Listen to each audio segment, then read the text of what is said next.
back to the IMS Bank YouTube channel. We're beyond excited. Jack is going to continue what he was teaching us about the money matrix. It's basically comparing the different assets that we can purchase against one another. Today he's going to talk about liquidity, use and control, protected from creditors, and leverage. Can it be used for? We turn it over to Jack. Thank you, Jocelyn. Yes, folks, we're glad you're with us today for this video, which is a follow-up and video number 2 that we do on the money matrix to break down many of your questions and things that you need and should and ought to know about your assets and your money particularly, and your choices of where you're going with your money, because you can put it a lot of different places. And of course you can always note at the bottom that you want a one-on-one meeting with me, and we can schedule that, and be glad to do that with you. Right now we have some available spots, and so you request it, and then I have some backup people with me, my son being one, and who's degreed in financial planning, and as you know, I'm in my degree is insurance and finance with a minor in real estate, and I always wanted to be an investor from that point on, not licensed, but as a realtor. But I did that. I think it came from my grandfather, but a neighbor really influenced me to study both of those, and I'm thankful to him because they fit so well together, real estate investing. And so I've done it from day one. When I was 23, I bought my first 2 properties, went on and bought 17 more 3 years later. So I was 27 years old, 28 years old, I had 20 properties. 17 of them were vacant, and so I had to get those up and running, but my unique lending system did not put me in any trouble, or I remember one of my mentors said something to me about being, why wasn't I in bankruptcy? And I said, well, I'm still buying. And he said, well, I wouldn't buy any more, Jack, unless I had those 17 rented, fixed, and rented. And I remember telling him that, Rudy, you're older and you're a mentor of mine.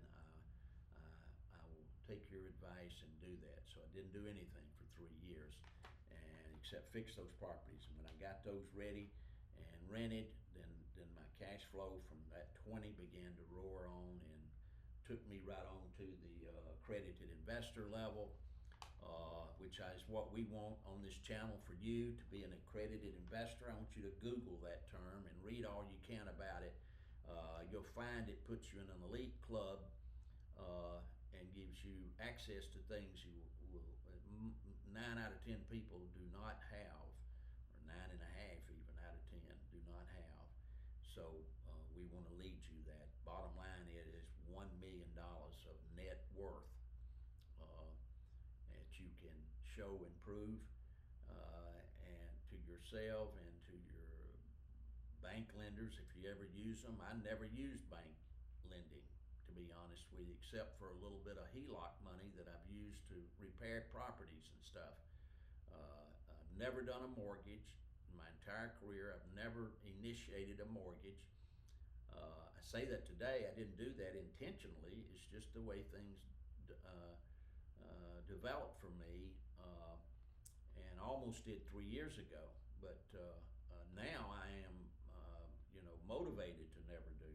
If you ever look on one of them HUD statements, you'll have a bunch of ugly looking stuff called closing cost, and it can be thousands of dollars, tens of thousands of dollars if you're buying in the upscale market. I've never paid those. I've never paid any of that, except unless I decided to get an inspection or something on a house. I would have done that. Most of the time I have not done that, but I have on a few occasions outside of closing. So I'll put that in that category. So today in video number 2, we're going to discuss 3 important terms that you should think about, maybe you don't, but you should think about these as being important relative to your 401k, your IRAs, your bank CDs, your home, your real estate, and I think I hit most all of them, maybe one or two others that you might have access to that I've written on my paper here to follow with you. So we'll cover it all of your assets and money, and then try to show you how my INS bank stacks up with each of these and these important ingredients to you. So get your pad and paper ready to write this down.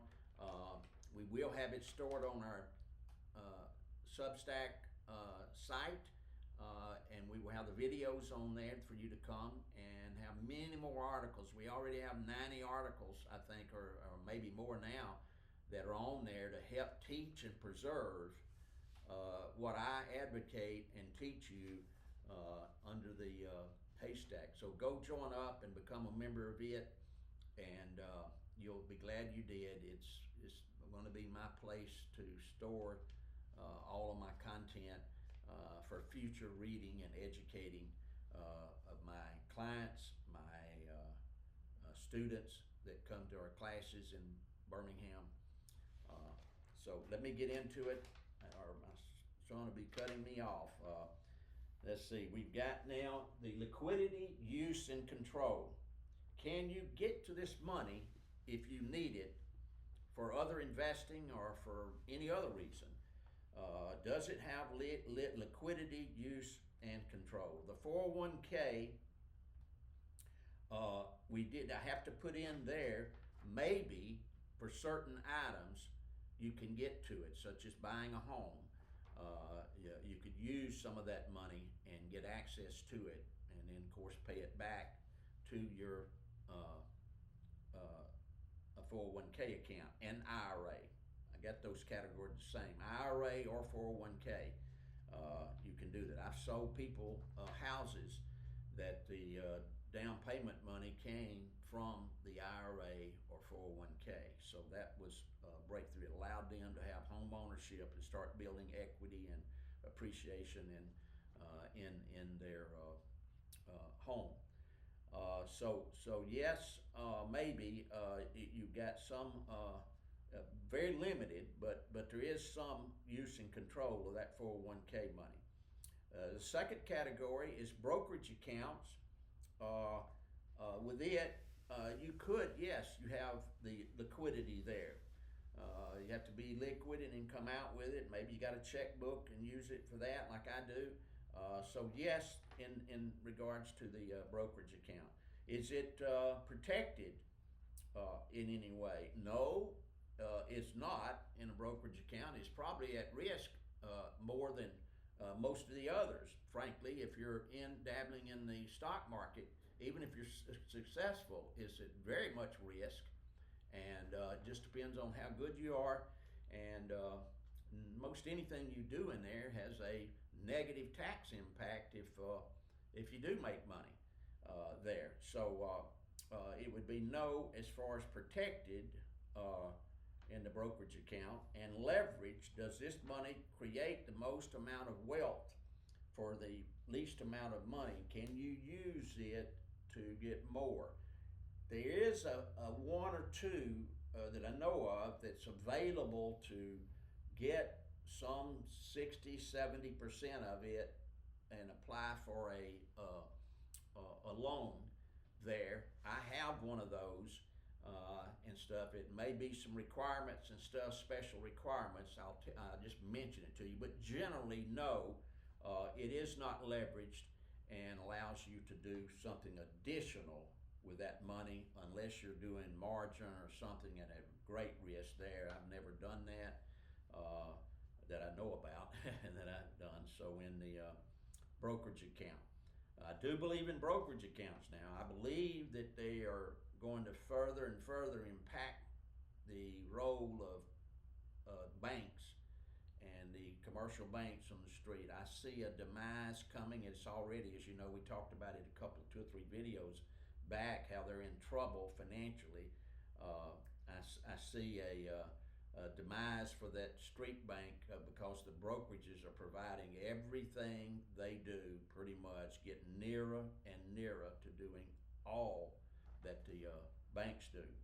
So a brokerage account, I'm now all but, I think I got one bank that I deal with. The rest of it is all dealt with in brokerage. I can picture my checks, send them up, deposit them, do things like that. All that stuff is easier for me.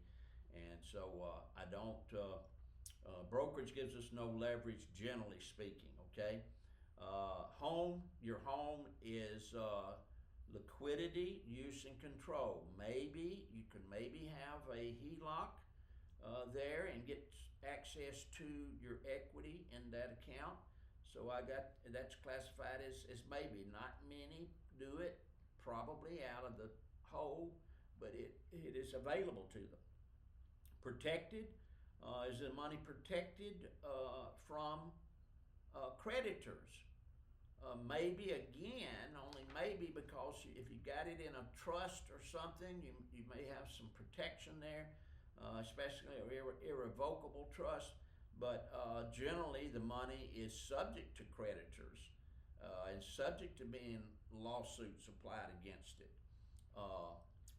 Contrary to the INS Bank over here, is protected under the state of Alabama for unlimited amount of money, and a lot of wealthy people have used those vehicles for that, and that is a real high ranking reason for them, that you can park as much money there and not have it subject to being stolen by greedy lawyers and any one other individual that would want to attack your assets.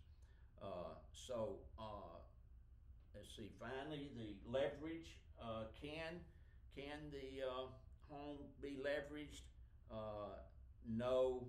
Generally, does the money create the most leverage amount of wealth for you, at least? I got no there more times than not. Okay. CD bank savings account. Is it protected from creditors? No, none at all. Leverage, is it available to leverage money? Generally, no. It's inhibited in that regard with the banks. I don't know anybody that use it for additional money. And then finally, let's see, liquidity, use, and control. Yes, it's in the savings account, CDs or savings account, except for the penalty associated with a CD. You do have access to your money at times, at certain times. Now I'm going to pop on over to the annuities. Annuities maybe can be used for liquidity and control, get to the money, or pledge the money as collateral. I can think of some things there that the annuity can be. Is it leverageable? No, annuities are not allowed to be leveraged.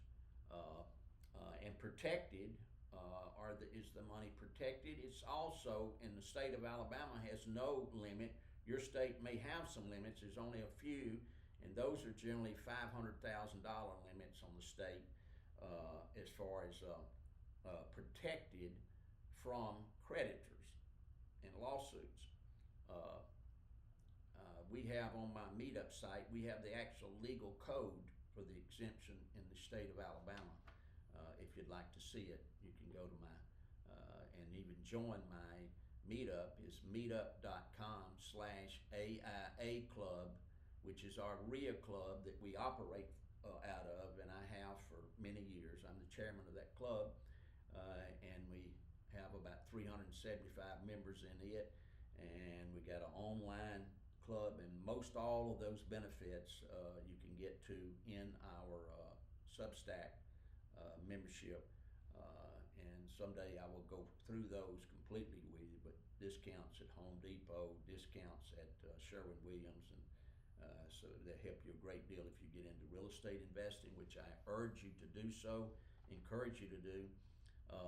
Now, next item to annuities is real estate. Is our real estate give us liquidity and control? Maybe. You maybe can again get some lending against those so that you can go out and use that additional money to buy more real estate and grow your assets even faster in the general money methods of growing it. Now, does it have protected from creditors? No, your real estate does not. It's subject to lawsuits. Generally speaking, I know you can do some things to defend that, hide it, so to speak, with trust and even land trust. I've used them myself some, but is it protected? No, and if they get tax returns and other things, which usually they do, all of that, in my opinion, can be found. It may cost $2,500 to $5,000 in a retainer fee with a lawyer, but if he knows what he's doing, they can ultimately. But it does help with what would you say, frivolous lawsuits, and keep those from ever happening. If somebody doesn't want to invest that kind of money into it to go further with the case. Leverage. Does the real estate give you the kind of leverage automatically to do additional things with it? Not automatically, it certainly doesn't. Again, you'd have to go and get talk some bank into loaning your money on that real estate, and that's a hard thing to do, near impossible. I've never done it, never been able to do it myself personally. Now, with the INS Bank that I use and have used, the answer to all three of these is yes. You do have liquidity, you do have use, you do have control, and you can get to this money even today in some cases by telephone call. Get a loan from the INS Bank. Protected, is this money protected from creditors? Yes, I just covered that. And our state has no limit. It could be 1 million, 2 million, 10 million, just like Walt Disney, just like Rockefellers, just like the Rothschilds, and others used greatly to put their resources there. That is lots of people, I see lots of people spend a lot of money on asset protection, law firms, and attorneys drawing up all kinds of documents to try to protect, LLCs, out the yang. So that may or may not work, but it's still things that they spend money on to get the asset protection. I'd rather have it written into the law and not available, especially my cash. So let's see now. The final one is the INS Bank. It is, as I said, protected, guaranteed from creditors. It has leverage. Yes, we leverage it all the time. I do. If you're an investor, you can do it. If you're in business, you can.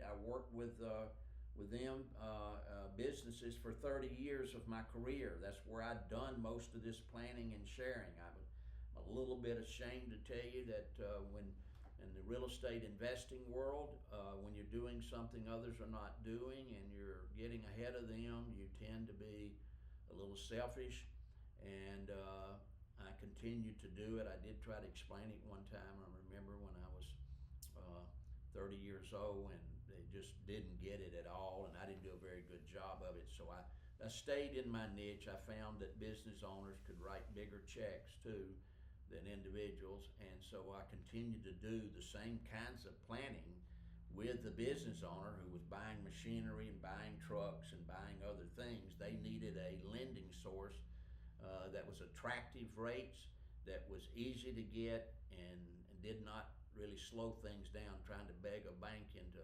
loaning them the money. So we did that inside of businesses and entities. And by the way, if you're out there and you're business owners, call me because I've done that for 30 years, and I know how to do those for you. But I did later get, once I reached a certain level and stuff, I said I need to give back to my real estate investors, and help them, because they're having lots and lots of trouble, I know. Just like I went through a review with my bank and came out of it, and that's shortly after that I began doing classes to teach this unique system of investing and having advantages and freedoms and savings over what the traditional real estate investor has to deal with and pay for. The final one, I think, was the leverage. Very much on the leverage. It is protected. It is liquid, and I do have control because I own it. I own that bank, and I am the chairman, president, and decision maker, just like you will be too. And you run your own bank. Now, I do teach you think like a banker when you're running your own bank. And you know, when you run your own bank, you make the rules. And so remember that. And thank you for joining with us today. I'm going to wrap this up and say we got two more series of comparing these financial assets, the money matrix, I call it. And so stay tuned, and you look for the next two there to come. And keep your notes, and we'll see you on the next video. Jack Iyer, thank you.